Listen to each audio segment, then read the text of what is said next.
Bonjour et bienvenue sur Frenchy Rider Studio, la chaîne de toutes les motards de Dijon, de France et d'ailleurs. Aujourd'hui, nous allons faire la connaissance de Bertrand, moniteur moto passionné, qui a plein de conseils à donner aux nanas qui passent le permis ou qui envisagent de le passer. Je te laisse découvrir la vidéo.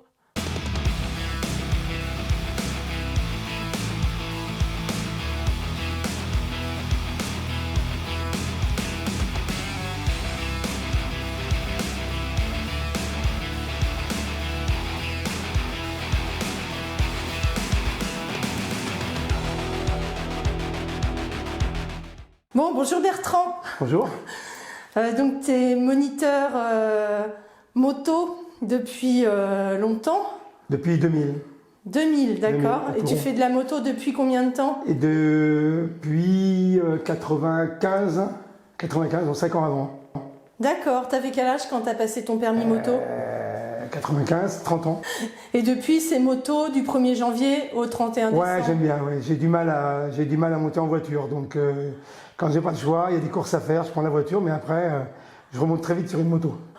Ouais, c'est vraiment ta passion tout le temps? Tout le temps. Tu fais d'autres activités liées à la moto? Ouais, je suis organisateur d'une course de moto, de course de côte à Merléac, et puis pilote aussi, à mes petites heures. D'accord. Et surtout en course de côte? En course de côte, et j'ai l'intention cette année de faire une course en paquet au Vigan à la fin de l'année. Donc ça c'est en projet, donc ça doit se monter. Et donc tu roules sur quelle moto? J'ai deux 636, une 636 de piste et une 636 de route. Et j'ai aussi une vieille ZX7R avec laquelle j'ai fait 180 000 km et qui est en cours de rafraîchissement au niveau des carénages parce que ça commençait à être vieux, je l'ai remis d'origine complètement, avec les clignotants d'origine et tout. Ouais. Et c'est toi qui fais l'entretien de tes motos? Je fais l'entretien tout moi-même, ouais. Je vais au magasin que tiennent mes amis et puis je fais dans l'atelier. Quand c'est complexe, ils me surveillent, ils me guident un peu. Et j'aime bien avoir les mains dans les moteurs. Tu as repris une auto-école, là maintenant tu es ton propre patron après avoir été salarié pendant pas mal d'années. Voilà. Donc c'est Triskel Conduite, oui, à Loudéac. Donc ça fait 9 mois maintenant. Ouais, ça se passe bien. 10 mois, ouais, ça commence à être pas mal. Au niveau du permis moto, tu as quelle proportion homme-femme? Si je me base sur les proportions qu'on avait quand j'étais salarié, c'est de l'ordre de 30%, ce qui est la moyenne nationale, effectivement, c'est à peu près 30% de femmes qui passent le permis moto. À ton avis, c'est plus facile ou plus difficile ou pareil pour une femme que pour un homme? C'est pas pareil, c'est différent. L'approche de l'apprentissage n'est pas la même. Un gars va essayer, il ne va pas forcément chercher à comprendre, il va d'abord essayer et puis après il va faire la part des choses sur ce qui fonctionne et ce qui ne fonctionne pas. Une femme va décortiquer, elle va chercher à comprendre chaque geste qu'elle va faire et ce que ça va donner. Et elle va aller plus progressivement. Quand j'ai une élève en permis moto, je vais lui conseiller plus longtemps de s'aider avec les pieds, parce que de toute façon les pieds à un moment ils vont s'enlever, mais ça met moins d'appréhension et elles vont garder les pieds un peu plus longtemps jusqu'à ce qu'elles aient vraiment senti le comportement de la moto et qu'elles se sentent à l'aise avec. Tu trouves que c'est plus sain comme approche finalement de la part des femmes d'analyser les choses ou qu'il vaut mieux rentrer dedans comme les mecs? Ça dépend, attention c'est pas une généralité non plus, mais enfin c'est quand même assez marqué comme ça. Chacun a sa façon d'apprendre de toute façon. Pourquoi est-ce qu'on voit ça comme souvent? C'est que les femmes n'ont pas envie de se faire mal, donc elles préfèrent y aller progressivement et éviter la chute. Parce que quand on teste pour essayer de comprendre, on chute beaucoup.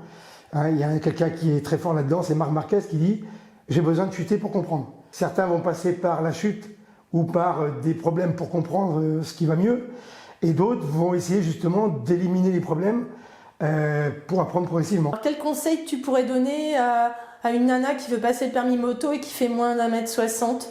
La taille et le poids, et il faut voir les deux parce que il y a la taille effectivement qui peut être une gêne, mais si on a une moto légère, c'est aussi plus facile de maîtriser, même si on est un peu limite au niveau des pieds. Il y a 25 kg de différence entre les deux motos ici.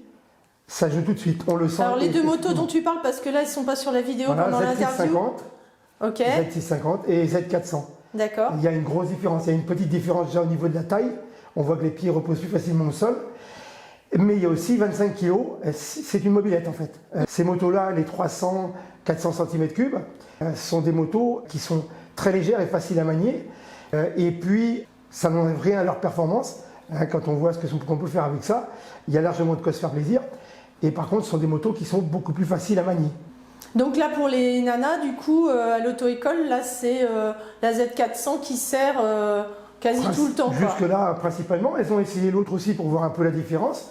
Ça permet aussi, quand on va faire son choix de moto plus tard, surtout si on prend en occasion, on trouve un peu moins de petites cylindrées comme ça.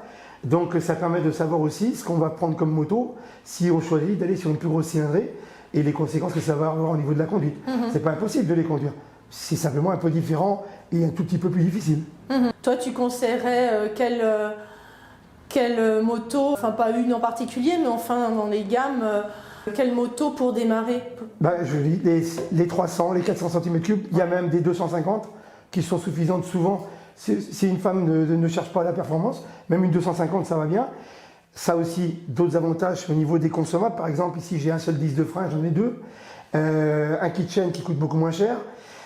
La consommation d'une petite cylindrée, c'est ridicule. L'assurance.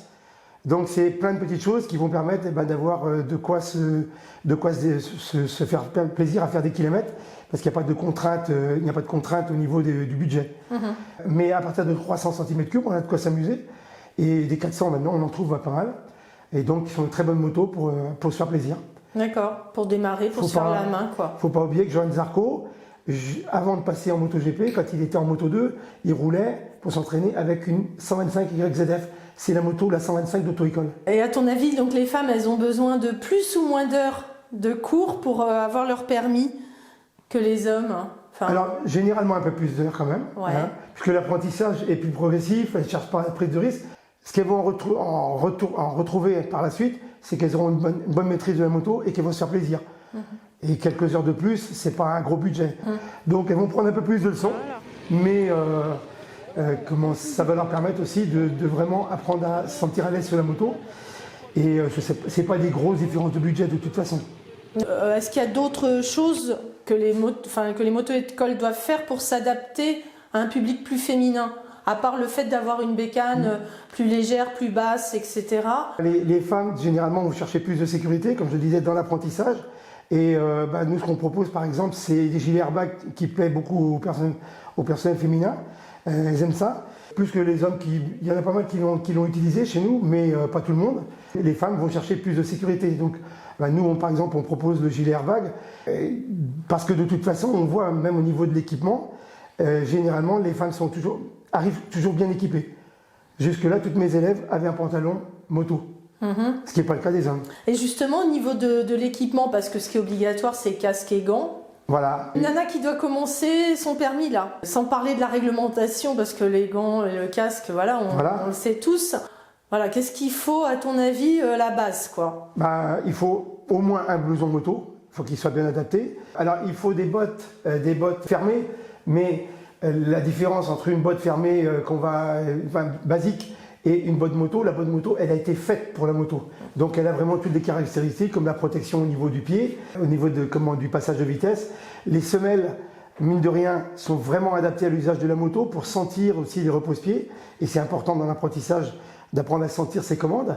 Donc une paire de bottes, je ne vais pas dire de bottes racing, mais une paire de bottines moto, qui ont l'avantage en plus d'être relativement imperméables, c'est quand même un plus pour bien se sentir sur la moto.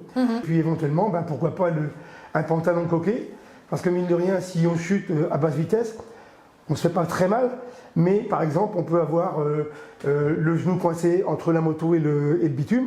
Si on a des coques de protection, c'est un plus. Mais généralement, les femmes s'équipent mieux que les hommes.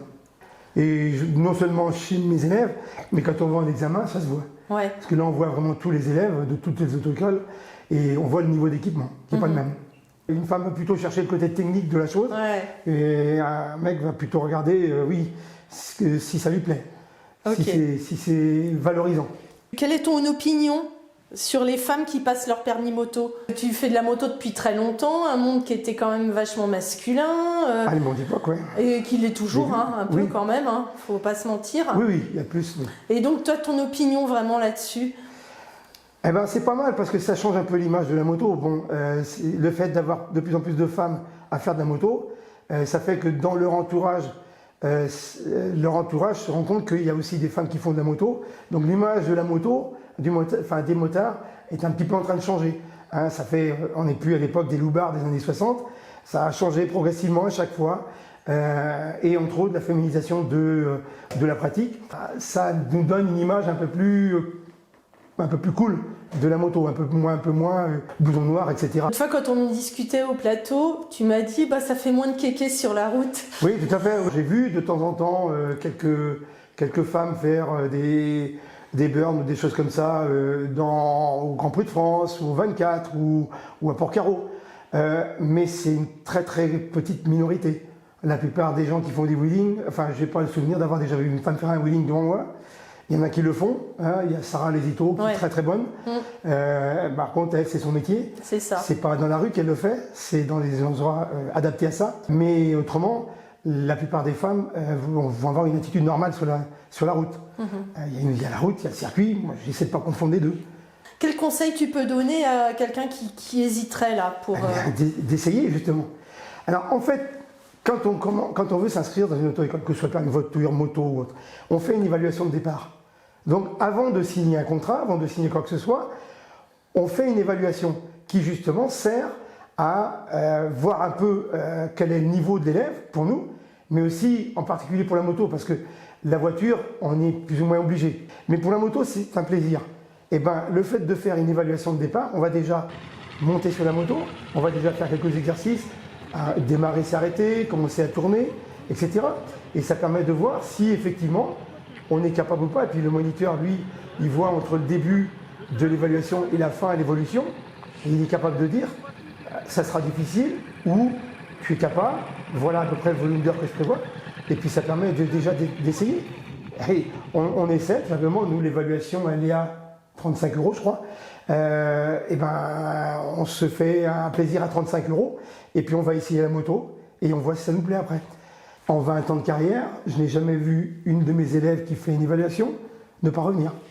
Et elles ont toutes eu leur permis ou t'en as qui ont abandonné en cours de route? J'ai eu très peu d'abandon. Je me souviens d'une en particulier qui était en fait très dévalorisée par son frère qui était motard. Et c'était lui qui lui disait en permanence tu n'y arriveras pas. Et donc malheureusement, je n'ai pas pu la convaincre de revenir. Je pensais à une autre, mais là pour des raisons professionnelles. Elle ne pouvait plus continuer, donc avec son boulot, elle a repris un commerce, donc elle ne pouvait plus se consacrer son temps à ça.